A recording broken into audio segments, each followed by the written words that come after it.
Headmaster, colleagues, and boys, good morning. So it's my turn to talk about a bit of my thoughts and experience. As an art teacher, during the lesson, I always ask the students to explain the idea of their artworks, such as, why do you choose the color to paint the background? Or, why do you draw the object to present the message? And so on. For the artworks and creations, they are usually open-ended and with a lot of possibilities. So, how and what you choose to do the artwork becomes important.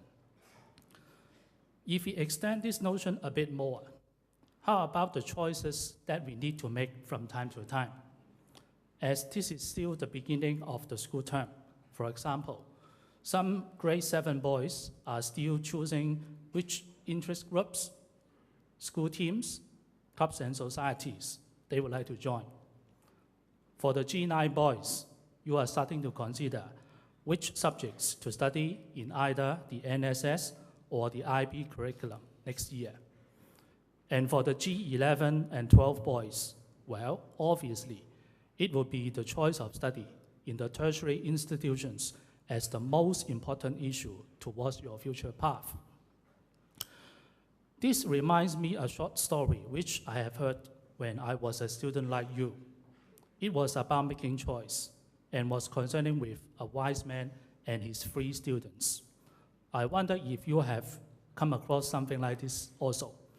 Anyway, the story is as follows. A wise man and his 3 students discussed about how to make a good choice. The wise man did not give them the answer directly. Instead, he led the 3 students to a field nearby with some apple trees growing there. And the students were told to walk through the path in the field from one side to another in order to choose and pick an apple they thought to be the biggest and the most beautiful one. Yet, there were a few points that they need to follow. Firstly, they could not walk back.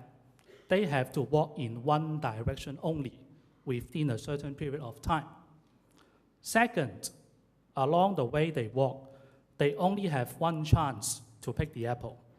Once they have chosen a particular apple at a certain point along the path, it could not be replaced by another one. So, the first student walked into the field and started to choose the one he thought the best. And because he was afraid of running out of time, so very quickly, he had selected a big and beautifully grown apple and picked it before halfway of the path. Of course, he felt very satisfied at the moment. But eventually, when he continued to walk through the field towards the end point, he realized that actually there were even bigger apples ahead. Yet, as he had used his only opportunity to choose, he was not allowed to replace the apple on his end any longer. Therefore, when he reached the end, he felt very sorry for that. Then the second student started to walk through the field. This time, this second student, being afraid of making the same mistake as his fellow, tried not to pick the apple early at the beginning. Even he did actually see 1 or 2 good choices when he walked along.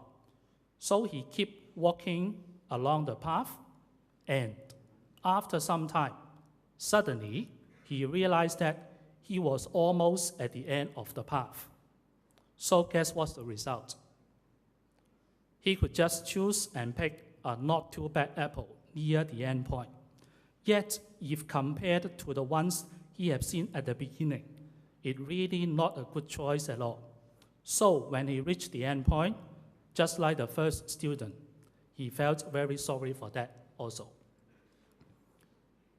And then the last boy, well, guess what did he do this time? Unlike his fellows, he used the first 1/3 of the time to walk along the path and observed.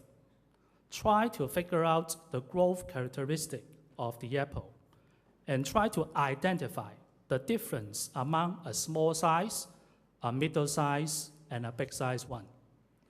Then he used another 1/3 of the time, continue to observe, trying to ensure the hypothesis that he had just made was okay. And finally, at the last 1/3 of his journey, he applied what he had observed and tried to pick a big-sized apple according to his hypothesis beforehand. Now, of course, although this apple being chosen may not be really the biggest and the most beautiful one in the entire field, yet when the student reached the end point, he did feel satisfied for the result. From the story, undoubtedly, it is the quality of the choice that makes the difference. Of course, this is just a small aspect of the issue. There would be many other areas which can be discussed further. For example, in a more practical sense, are you making good choices at the moment?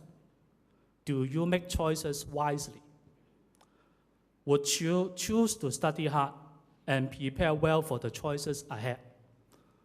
Or are you choosing to play computer games at all times? Would you choose to fulfill your short-term interests only? Or would you choose to consider more on the long-term goals? Would you choose to make decisions just arbitrarily? Or would you choose to seek advice from your teachers, parents, and good friends that have valuable experience to help you make good choices? Finally, I would like to end my speech by reminding you that sometimes what you can achieve or how well you can do is not only a matter of your ability, but what choices you have made that makes the difference. And you always have a choice there. Thank you for your attention.